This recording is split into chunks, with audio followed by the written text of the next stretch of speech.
ക്രിസ്ത്യാനിക്കാരുടെ പ്രത്യേക ഭക്ഷണമാണല്ലോ പെസകപ്പാൽ. എനിക്കറിയാവുന്നതുപോലെ ഞാനൊന്ന് പരിചയപ്പെടുത്താം.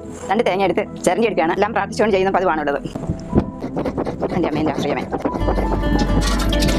ചിരണ്ടി വെച്ച തേങ്ങ പീര ഒരു പാത്രത്തിൽ പിഴിഞ്ഞെടുക്കുന്നു. നല്ല ആൺമക്കളാണെങ്കിൽ ആ തേങ്ങ പീര അതിൽ പിഴിഞ്ഞെടുക്കും. എൻ്റെ അമ്മേൻ്റെ ആശ്രയമേ.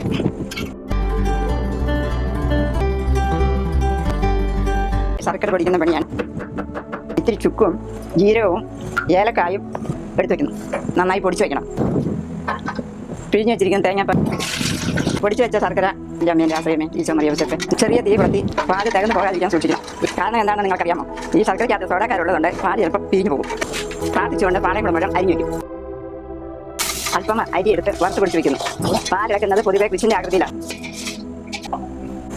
ഇപ്പം ജീരകവും ഏലക്കായും പൊടിച്ചത് വറുത്ത് പൊടിച്ച കുത്തിരി അരിഞ്ഞു വെച്ച പഴം വലിയ പ്രാർത്ഥനയോടുകൂടി ചേർക്കുന്നു. കഴിഞ്ഞ പ്രാർത്ഥന കുരുത്താലെടുത്ത് കുരിശാകൃതിയിൽ കലത്തിലേക്ക് ഇടുന്നു. ദൈവത്തിന് സ്തുതി. പെസകപ്പാൽ തയ്യാർ.